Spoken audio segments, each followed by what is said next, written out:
primeira coisa que a gente vai fazer é definir os sinais, né? Definir os sinais desses esforços aí, tá? Então, o primeiro tipo de esforço é o esforço normal, né? Então, o esforço normal a gente vai definir da seguinte maneira: se ele for de tração, ele é positivo. Se ele for de compressão, ele é negativo, tá? O esforço cortante, né, o Q, né, ele vai dizer o seguinte: se o elemento estrutural gira no sentido horário, ele é positivo. Se o elemento estrutural gira no sentido anti-horário, ele é negativo. Então, entendam esse elemento estrutural, né, como se fosse um elementozinho mesmo, né, de comprimento, tá certo? Um quadradinho aqui, né? E nesse elemento eu tenho um esforço cortante para cá, né, que vai produzir um giro do elemento, tá? Então, esse giro aqui é entre aspas, né? Porque, na verdade, é um cisalhamento que nós estamos aplicando aqui. É como se estivesse cisalhando, né? No sentido horário. Ele é positivo, se ele for ao contrário, ele é negativo, né? Quando chegar no exercício, vai ficar mais claro entender isso aqui, tá?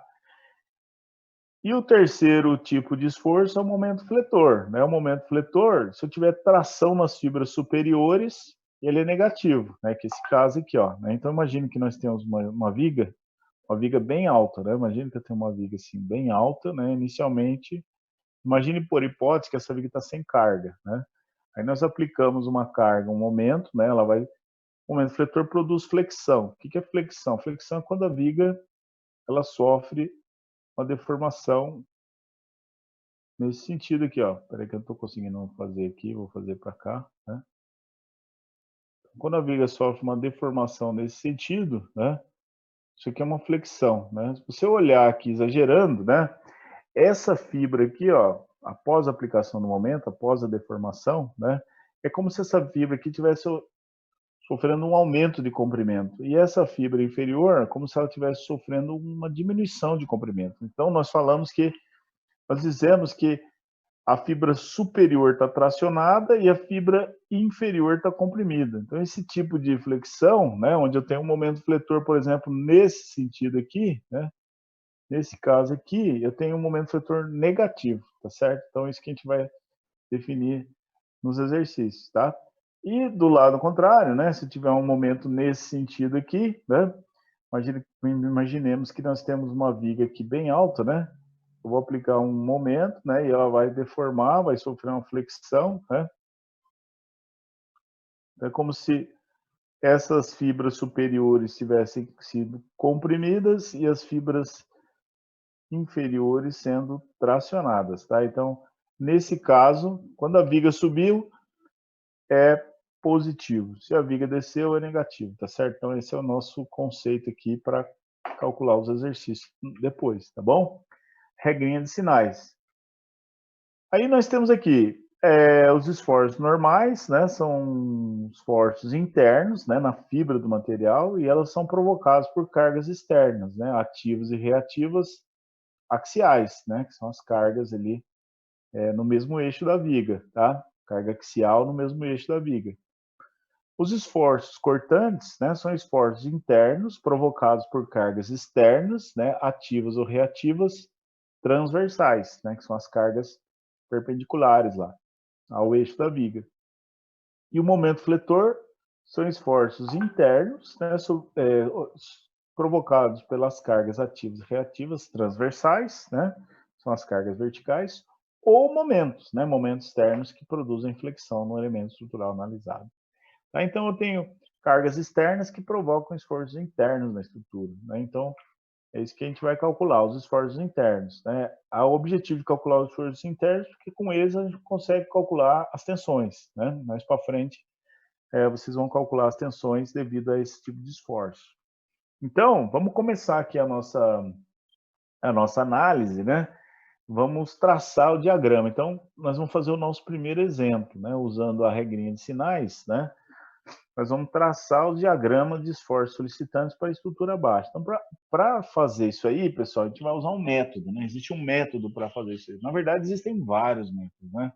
O método que a gente vai usar aqui, né, chama-se método das seções, tá? Então, método das seções, tá? Vou abreviar aqui porque porque a letra nem sai tão, nem às vezes não sai tão boa quanto a gente imagina, né? Então é o método das seções, tá? Método das seções. Então o que se baseia esse método, né? Ele é baseado no seguinte, né? A gente vai fazer cortes na estrutura, né? Então, começando aqui, ó. Eu tenho uma viga A, B, C aqui, ó, né? Então tem um ponto A, um ponto B e um ponto C, né? A quantidade de letras que eu tenho aqui vai definir a quantidade de trechos que eu vou ter na minha viga, né? Então, a quantidade de trechos que eu vou ter é a quantidade de letras menos um. Então, se eu tenho A, B, C, são 3 letras, eu vou ter 2 trechos, tá? Então, como que eu vou fazer? A primeira coisa que a gente vai fazer, né? Como eu tenho uma viga em balanço, né? Que é uma viga em balanço? Eu tenho uma extremidade aqui que está engastada, né? Está fixo aqui, né? E aqui é uma extremidade livre, né? Dá um exemplo de uma viga em balanço, né? Na outra aula lá, o pessoal falou da prancha, né? Do trampolim lá da piscina, né? É uma viga em balanço, né? O cara está pulando aqui, né? É uma viga em balanço, perfeito, né? Outro exemplo de viga em balanço, pessoal, é uma pessoal da aeronáutica aí, né? É a asa, né, pessoal? A asa do avião é uma viga em balanço, né? Ela está fixa aqui na fuselagem, né? E tem um monte de cargas aplicadas aqui, principalmente cargas de sustentação, né? Cargas distribuídas. Mais para frente a gente vai trabalhar com cargas distribuídas, tá? Então, eu vou usar o método das seções, né? Eu tenho 3 pontos. Nesse caso, eu só tenho cargas concentradas. Então, no ponto C eu tenho uma carga de 70, uma de 40. No ponto B eu tenho uma carga de 80, uma de 120. Eu tenho um momento de 100 aqui, né? Então, como que funciona esse método, né? Esse método funciona da seguinte maneira, né? A gente vai definir aqui, pessoal, seções, né? Então, eu vou fazer um corte aqui, né? Um corte arbitrário, né? Entre C e B, tá? Entre C e B. Então, no ponto C eu tenho cargas, né? Então, vou fazer um trecho, chamar esse aqui de trecho 1, tá? Trecho 1. Ah, por que até C e B? Eu vou parar no ponto B, por quê? Porque B tem várias cargas aplicadas. Tem uma de 120, tem uma de 80 e tem um momento concentrado de 100, né? Então, a presença dessas cargas aqui modifica todo o diagrama. Então, quando eu passar o ponto B, vira outro trecho. Então, eu vou analisar outro trecho aqui, né? Eu faço outro corte, outra seção, e esse aqui passa a ser o meu trecho 2, tá? Então, tenho 2 trechos para analisar. Como que eu vou analisar? Eu vou usar a regrinha de sinais, tá? Só usar a regrinha de sinais e eu consigo determinar todos os esforços que eu tenho aí, tá? Então, são 2 trechos que eu vou analisar, né? Método das seções é baseado em fazer cortes na estrutura, tá? O que mais? Sempre vamos começar da extremidade livre em direção ao engastamento, tá certo?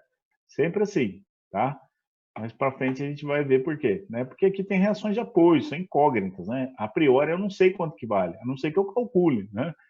Então a ideia é ir daqui para cá, né? E depois conferir as reações de apoio, tá? Então eu vou começar pelo primeiro trecho que eu chamei de 1 aqui, eu vou chamar de CB, tá certo? Ele sai de C e vai para B. Então, o primeiro trecho aqui é o CB. Tá? É muito importante, pessoal, fazer esse desenho aqui, tá? Então, esse desenho auxilia muito na hora de escrever as cargas, tá? Então, de C para B, eu tenho um corte aqui, tá certo? Faço um corte arbitrário, né? E eu vou definir uma variável, tá certo? A variável minha é x, tá certo? Então, o x ele vai variar de quanto a quanto, né? O intervalo de validade das equações vai ser de 0 até 2, né? Uma vez que a distância de B até de C até B é 2, né? Então, é como se esse corte aqui ele varresse toda essa região aqui, tá? Então, o x pode ser 0, estou bem aqui no ponto C, ou pode ser 2, estou bem aqui no ponto B, tá? Aí, eu vou calcular o esforço normal. Então, vou começar pelo esforço normal, tá certo? O esforço normal, como que eu faço? Eu uso a regrinha lá de sinais, né? Então, ele fala o seguinte, ó.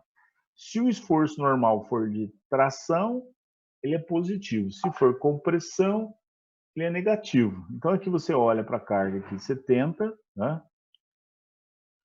Tudo sempre em relação a esse ponto aqui, ó. Esse ponto aqui que nós estamos verificando. Então, aqui, o esforço é negativo, menos 70, né? Por quê? Porque é de compressão, está comprimindo a viga aqui, tá?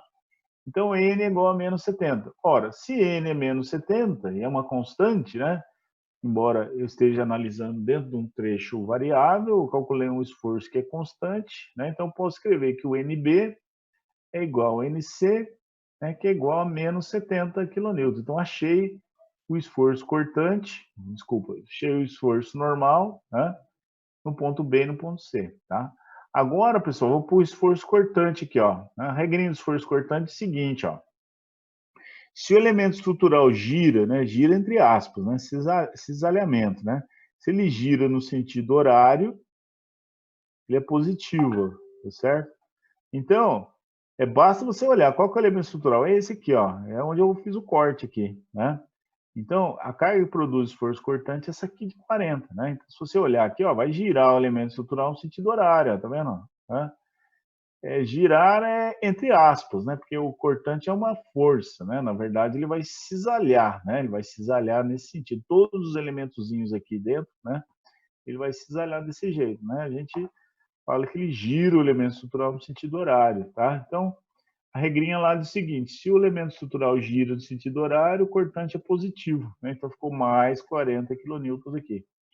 Então, ora, se eu tenho um trecho variável de 0 até 2, né? O cortante é uma constante, então posso dizer que o QB é igual ao QC é igual a 40. Né? Então, calculei o esforço normal, calculei o esforço cortante. Né?